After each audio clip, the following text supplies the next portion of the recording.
Hope everybody's having a great day. Really good practice today. Kind of change the script up a little on the guys. A little sudden change in the middle of practice. We got some really good individual, couple situations there early. Continue to work on our special teams, fundamentals. But then about halfway through practice, made the transition, into Doak Campbell, and got a chance to work a little goal line situation. Really pleased with the competitive spirit of our guys. There was a great sense of urgency and intensity in every rep, and you went back and forth. Then was able to get some overtime work. Really focusing on the red zone and even some 2-point situations. So I thought all in all it was a really good and competitive day from our team. They're embracing the physical nature of what we're asking of them, and just trying to make the most of each day. I thought this week was going to be you get a few weeks into spring ball, and you get an opportunity to kind of you evaluate the identity of what you're trying to form and what you're trying to be. And we're by no means a finished product, but I see the proper steps that are going into how we work and going into how we are trying to respond to good and bad situations. And this team is definitely getting closer. It's embracing the work that is required, and I think the improvements are showing up across the board.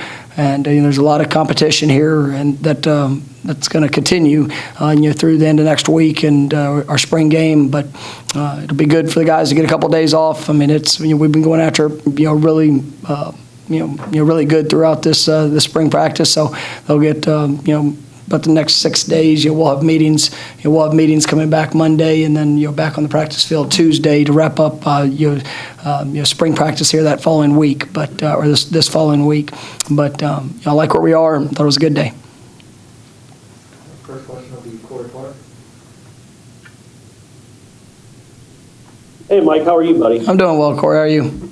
Good. I'm going to be taking the role of Ira, so I might be asking you a few questions today. You talked about the competitive spirit.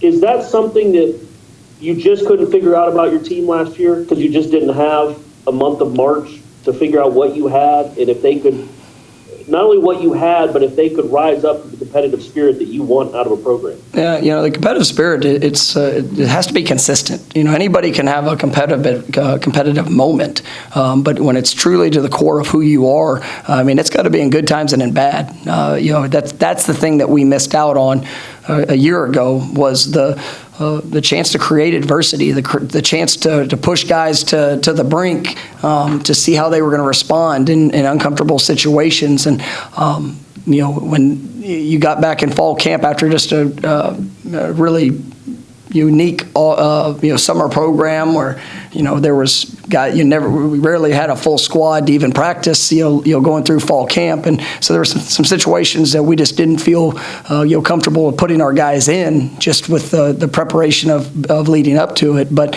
now we're a year into it. They know what to expect. We faced a lot of adversity last year, and there was growth throughout the season, but there was no sugarcoating it coming into January. And guys knew that spring practice, this is an opportunity to truly show and define what that identity is going to be, but it has to be consistent. And as we sit there, and if it's 70 degrees and sunny and everything feels good, then anyone can have a great attitude and a competitive approach. When you're at the 11th practice and your body's sore and things are maybe going your way or not going your way, the response, if you have that same competitive drive in your response and focusing on the details, focusing on the passion and the finish, that's where you have a chance to really establish yourself. And so that's what I've been looking for, and I've been pleased. This was an important week for us. Today was an important practice. I was pleased with how we responded there Monday, and I thought today, from a physicality aspect, it was good. All right, next will be Brent Seminoles. Hi, Mike. When you mention competitiveness, I guess who are guys who are consistently kind of rising to the occasion and meeting that competitiveness, physicality, those kind of things consistently right now? I mean, there's quite a few guys. I mean, I think Jermaine Johnson. I mean, I love his spirit. I love the way that he comes to work, whether it's an individual drill or regardless of situation in practice, he's competing to win, and he's embracing challenges and coaching him, and trying to even force him to be uncomfortable in times. But I think he's got a great a great mindset and approach to his team. And that's where, when you see that and you see a guy that's trying to make others better, with that attitude, it's impressive. I'm really, really pleased with our running back group. Our offensive line, we've got some guys that offensive and defensive line, Fabian Lovett. Now, I know I've mentioned Fabian, a few times, but, I think I've seen him take the next step, in his approach and expecting big things out of him. Dennis Briggs, Robert Cooper, McLennan. I mean, those guys are all on that offensive, defensive fronts. I mean, there's a lot of competitiveness that's showing up. I mean, I could go through just about a variety of guys at each position, but when you have that attitude and you're working to bring that every day in the trenches, then you got a chance to really take a great step. And when you see that your tight ends and linebacker, Cam McDonald's a guy that has been really, really good. I mean, I'm so impressed with the steps he's taken. So it's been a good spring. Next will be Gene Williams. Coach, we didn't get to go through the spring experience with you last year, and I'm kind of curious on this break that you're doing. Is this typical of what you've done in the past for spring practices, and is this just to kind of regroup, spend some time to evaluate, and then go back at it fresh? Or what's kind of the reasoning behind having this break kind of 2/3 of the way through? Well, for us, it's, we group the entire spring. You have a winter program, which we want to maximize that with Coach Storms and those guys in the weight room to help develop their bodies. And so we went through the full, winter conditioning program. This year's unique just for Florida State in not having a spring break. And so with that, usually we would have had, a couple of practices that would have led up to that. And then, had a little bit of a break there at the beginning. So this is a kind of a half and half, and the first week we got 3 practices in, gave them the weekend, just to have a little bit of, basically a 4-day weekend between practices. And then, being able to do that here, I think is really good timing. So it wasn't something that is normal, but we try to adapt and adjust to make it to where it could be best for our guys, and it's kind of structured the practices, even with today and just the competitive situations and the physical situations they were put in. We knew that they were going to have a couple days to kind of regroup and refresh, because we got to have an unbelievable last week here in spring practice.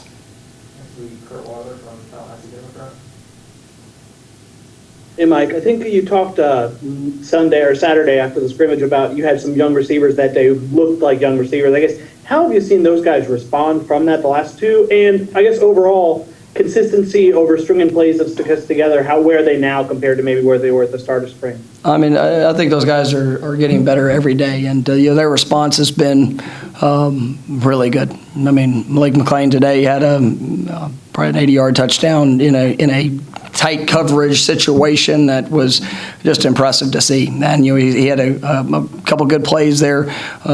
Monday had some bad plays, and to see in that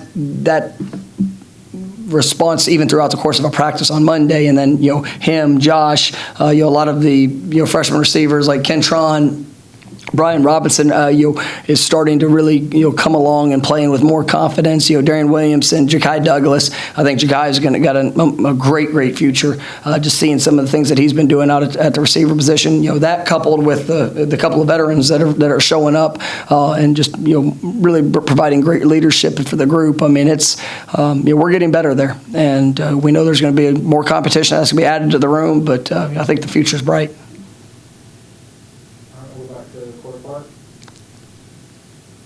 Yeah, Mike, staying with the receivers, is the message to them, if you have one, like, look, y'all have to step up. We have a bunch of young guys. At least a few of you guys have to play. And are they taking that mindset maybe from the start of spring practice to now, have you seen a transformation where they realize they got to step up and make plays? Oh yeah, there's no secret about it. And some of these guys came. You look at Malik and you look at Josh. I mean, they weren't promised anything other than a great opportunity, and they found a great opportunity. And what they do with it is how they approach the work, how they approach the meeting room. The way that they train in all aspects, and their maturity has been what's impressive to me. And I think that. That with the guys that were here last year that got experience in whatever that volume was. I mean, they know what opportunities here, and they know what we need from that position. For us to play the way that I believe we're capable of playing. So they're excited about it, and it's been a joy to watch that group kind of just come together, and just the mindset. Coach Dugans is doing a really good job, fast tracking these guys, and it's been fun, seeing their growth. All right, we'll go back to Brendan. It sounds like Derrick McLennan's name kind of keeps coming up the last maybe week or so. Has he taken strides into kind of taking that next step? He has, and there's with Leonard being out, it's really provided an opportunity for him to. Seize the moment, and he's a young guy that has great passion. I think Derrick is really growing from being able to see the example of a guy like Jermaine, and you see the elevation in Fabian and what he's doing. Cooper, just the even the changes that he's had. I mean, these guys, they know what's necessary. I mean, Dennis Briggs, all those guys I all mentioned earlier. I mean, that is a great example for a young guy like Derrick. And to see his response to that, and understanding the role that he has to establish and has to have for this team. I mean, he's working really hard at it, and so I've seen some improvement. He has a lot of want to. It's just that consistency, play in, play out, that he's got to continue to show. All right, we're going to go three more. Next will be Aslan. Coach, Jordan, I guess, wasn't really able to practice a lot last year for you. Just being able to see him like 3 weeks in a row practice, how sort of beneficial has that been for you and Kenny?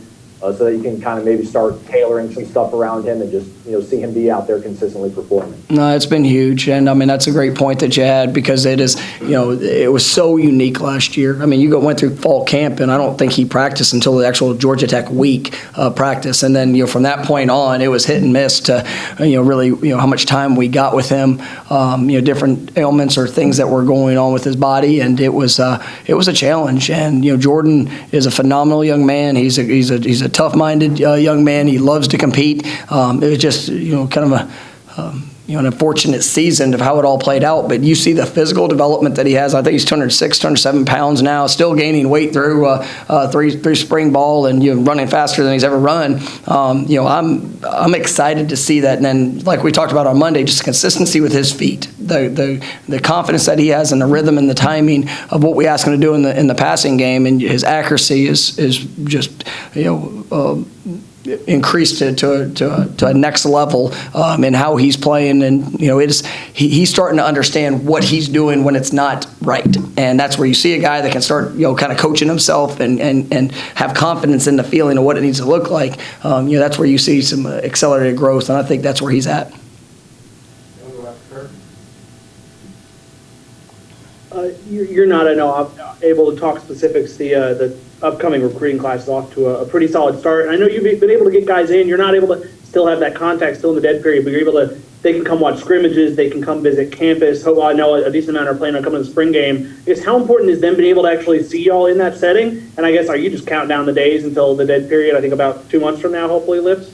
We're definitely excited to when recruiting opens back up and we're allowed to have contact with young men on campus, and we're excited for that opportunity. And we've opened up a couple practices, and have had an opportunity to let fans come in and watch watch scrimmages. And I say spring game is going to be a great event, and you like to encourage everyone to come out and you'll be able to see our team and to be able to celebrate where we are and where we're going there together. And we're excited about anybody that can come and be a part of that event, because it's going to be a great time. It's going to be a really good showcase for where we are right now. I know our guys are excited about it.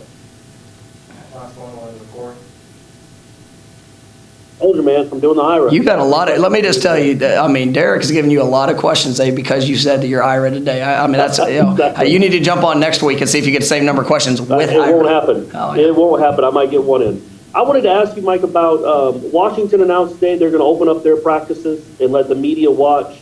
And I know this is something you talked about a year ago, but the fact that you let us watch scrimmages and let fans come if they want, at least one of them, and watch practices, why do you do that? Why do you think that helps the program? And maybe more, why don't other teams do it? I've always had a very open approach with media, just because, I understand who we are. I understand what we're about. And, I get to coach some incredible young men, and, for their story to be told, for the best kind of illustration of what they go through and how we do what we do. I believe in the development of it. And I've always had that mindset. And, I think that, the job that media does helping to tell our story is something that can be a great benefit for us in regards to recruiting. And, when guys come here, we want to help them, build their brand and build their identity and help you share that message. But I've always thought that's been a critical piece to telling the story, because these guys they work extremely hard, and our coaches do it.